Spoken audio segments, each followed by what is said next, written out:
Hello students, இன்றைக்கி நம்மளோட கிளாஸில் 9th மேக்ஸில் இருக்கக்கூடிய முக்கோணவியல்ங்கிற சாப்டரில் பயிற்சி 6.4ல் 4வது சம் தான் பார்க்க போகிறோம். சம் என்ன கொடுத்துருக்காங்கன்னு பாருங்கள். கர்ணம் 10 சென்டிமீட்டர் மற்றும் ஒரு குறுங்கோண அளவு 24 டிகிரி 24 மினிட்ஸ் கொண்ட ஒரு செங்கோண முக்கோணத்தின் பரப்பு காண்கன்னு கொடுத்துருக்காங்க. ஸோ நம்ம ஒரு செங்கோண முக்கோணம் வரைஞ்சிக்கலாம். அந்த செங்கோண முக்கோணத்துக்கு நம்மளாம் ஏபிசின்னு பேர் கொடுத்துக்கலாம். ஸோ மேலே ஏ, இந்த செங்கோணம் இருக்கிற இடத்துல பி, இதை சின்னு குறிச்சிக்கலாம். இதனுடைய கர்ணம் 10 சென்டிமீட்டர்னு கொடுத்துருக்குறாங்க. ஸோ கர்ணம் 10 சென்டிமீட்டர் குறிச்சிக்கலாம். ஒரு குறுங்கோண அளவு 24 டிகிரி 24 மினிட்ஸ்னு கொடுத்துருக்காங்க. ஸோ இந்த சிங்கிற இடத்துல இருக்கக்கூடிய குறுங்கோணத்தை நம்ம 24 டிகிரி 24 மினிட்ஸ்னு குறிச்சிக்கலாம். இப்போ இந்த செங்கோண முக்கோணத்தோட பரப்பளவு தான் நீங்கள் கண்டுபிடிக்கணும். ஸோ செங்கோண முக்கோணத்தோட பரப்பளவு கண்டுபிடிக்கணும் அப்படின்னா அதுக்கு என்ன ஃபார்முலானா ½ × b × h சதுர அலகுகள். அதாவது அடிப்பக்கமும் உயரமும் உங்களுக்கு தெரியணும். பினா பேஸு, ஹெச்னா ஹைட்டு. ஸோ பிசியும் ஏபியும் நம்மளுக்கு இந்த செங்கோண முக்கோணத்தில் தெரிஞ்சதுனா தான் நம்ம அதை வச்சு நம்மளால் பரப்பளவு கண்டுபிடிக்க முடியும். இப்போ ஏபிங்கிறது இந்த குறுங்கோணத்துக்கு நம்மளுக்கு எதிர்ப்பக்கமாக இருக்கிறதுனால சைன் தீட்டா எடுத்தோம்னா ஏபி தெரிஞ்சிடும். சரிங்களா? ஸோ சைன் தீட்டானா எதிர்ப்பக்கம் பை கர்ணம் தானே. ஸோ அதை வச்சு கண்டுபிடிச்சிக்கலாம். அதே மாதிரி பிசி வேணும்னா காஸ் தீட்டா எடுக்கணும். காஸ் தீட்டா எடுத்தோம்னா பிசி பை ஏசின்னு போடும்போது பிசியோட அளவு கிடச்சிரும். ஸோ இந்த செங்கோண முக்கோணத்தில் சைன் தீட்டா காஸ் தீட்டாவும் கண்டுபிடிச்சி ஏபியும் பிசியும் கண்டுபிடிக்க போகிறோம். சரிங்களா? ஸோ ஃபஸ்ட்டு நம்ம சைன் தீட்டா கண்டுபிடிக்கலாம் பாருங்கள். ஸோ தீட்டாக்கு பதிலாக 24 டிகிரி 24 மினிட்ஸ் இருக்கிறதுனால சைன் தீட்டாக்கு பதிலாக என்னென்னு போட்டுக்கலாம், 24 டிகிரி 24 மினிட்ஸ்ன்னு போட்டுக்கலாம். சைன் தீட்டாக்கு என்ன ஃபார்முலா, எதிர்ப்பக்கம் பை கர்ணம். ஸோ இதில் எது எதிர்ப்பக்கம், ஏபி, கர்ணம் எது, ஏசி. சரிங்களா? ஸோ அது ரெண்டும் எழுதிட்டோம். இப்போ சைன் 24 டிகிரி 24 மினிட்ஸை டேபிள் வேல்யூஸ் பார்த்து கண்டுபிடிக்கலாம். சைன் பேஜ் எடுத்துக்கங்க. சைன் பேஜில் 24 டிகிரிக்கு நேர் 24 மினிட்ஸுக்கு நேர் என்னன்னு பார்க்கணும். ஸோ அப்படி பார்த்து அந்த மதிப்பை கொண்டாந்து இங்கே நம்ம பிரதியிடலாம்.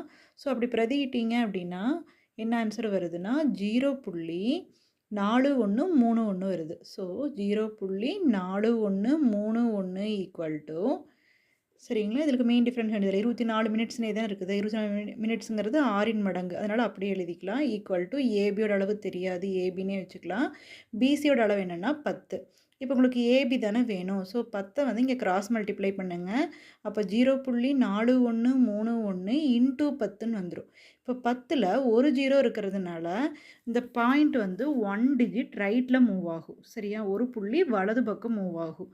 அப்போ இது என்னென்ன ஆயிரும், ஏபியோட மதிப்பு 0.4131ங்கிறது 4.131 சென்டிமீட்டர் அப்படிங்கிறத ஏபியோட ஆன்சர். ஸோ சைன் தீட்டா எடுத்ததுனால நம்மளுக்கு ஏபியோட ஆன்சர் கிடச்சிருச்சு. இதே மாதிரியே நம்ம காஸ் தீட்டா எடுத்தோம் அப்படின்னா நம்ம எதோட ஆன்சர் கிடைக்கும்னா பிசியோட ஆன்சர் கிடைக்கும். சரிங்களா? ஸோ இப்போ அடுத்தது என்ன பண்ண போகிறோம், அதே 24 டிகிரி 24 மினிட்ஸ்க்கு நம்ம காஸ் எடுக்க போகிறோம். So cos 24 degree 24 minutes equal to, இதுக்கு என்ன ஃபார்முலா, அடுத்துள்ள பக்கம் பை கர்ணம். எது அடுத்துள்ள பக்கம், பிசி அடுத்துள்ள பக்கம், கர்ணம் ஏசி. ஸோ பிசி பை ஏசின்னு எழுதிக்கங்க.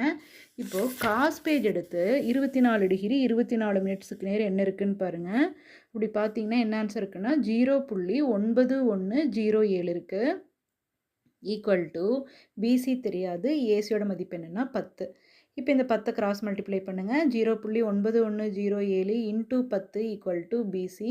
10ஆல் மல்டிப்ளை பண்ணும்போது இந்த புள்ளி ஒரு ஸ்தானம் வலது பக்கம் போயிடும். அப்போ என்ன ஆன்சர் வரும்னா பிசி ஈக்குவல் டு 9.107ன்னு வந்துடும். ஒரு புள்ளி ரைட் சைடு தள்ளி பாயிண்ட் வச்சுக்கணும். சரிங்களா? அந்த பாயிண்ட்டை 1 டிஜிட் தள்ளி புள்ளி வச்சுக்கணும். அதுக்கு இப்போ ஏபி பிசி ரெண்டுமே கிடச்சிருச்சு இல்லையா? இப்போ நம்ம செங்கோண முக்கோணத்தோட பரப்பளவு கண்டுபிடிக்கலாம். ஸோ செங்கோண முக்கோணத்தின் பரப்பளவு ஈக்குவல் டு, செங்கோண முக்கோணத்தோட பேர் என்ன, ஏபிசி இல்லையா? ஸோ செங்கோண முக்கோணம் ஏபிசியின் பரப்பளவு ஈக்குவல் டு, ஃபார்முலா என்ன, ½ × b × h சதுர அலகுகள். இதில் பின்னா பேஸு. அந்த பேஸோட அளவு என்ன, எது நம்மளுக்கு இங்கே பேஸு, கீழே இருக்கிற பிசி தானே பேஸு. ஸோ பிசியோட அளவு என்னன்னு பாருங்கள், 9.107 இன்ட்டு ஹெச்சுங்கிறது எது, ஏபி. ஏபியோட அளவு என்ன, 4.131. சரிங்களா? ஸோ இப்போது ரெண்டனுடைய மதிப்பையும் பிரதியிட்டுட்டோம். 4.131. இதுக்கப்புறம் 2ஆல் இதை கேன்சல் பண்ணிவிட்டு அந்த 2ஐயும் மல்டிப்ளை பண்ணிக்கலாம். ஸோ 2ஆல் அடிங்க. 9க்குள்ளே 4 டைம் இருக்கும், ரிமைனிங் 1. அப்புறம் 10க்குள்ளே 11க்குள்ளே 5 இருக்கும், ரிமைனிங். அப்படியே கேன்சல் பண்ணிடுங்க.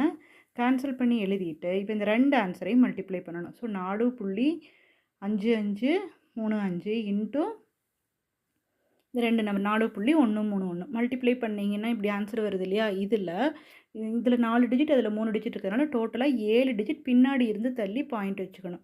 எடுத்து எழுதும்போது பாயிண்ட்டுக்கு அப்புறம் 2 டிஜிட் எடுத்து எழுதுனீங்கன்னா போதும். ஸோ 18 புள்ளி சரிங்களா? எல்லா டிஜிட்ஸையும் எழுதணுங்கிற அவசியம் இல்லை. மொத்தம் வந்து இங்கே இதில் பாயிண்ட்டுக்கு அப்புறம் 4 டிஜிட் அதில் பாயிண்ட்டுக்கு அப்புறம் 3 டிஜிட் இருக்கிறதுனால டோட்டலாக 7 டிஜிட் தள்ளி நம்ம இங்கே பாயிண்ட் வச்சுக்கிறோம்.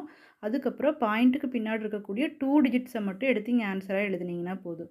ஸோ என்ன ஆன்சர் 18.81 சென்டிமீட்டர் ஸ்கொயர். பரப்பளவுங்கிறதுனால சென்டிமீட்டர் ஸ்கொயர்னு எழுதணும். இதுதான் இதோட ஆன்சர்.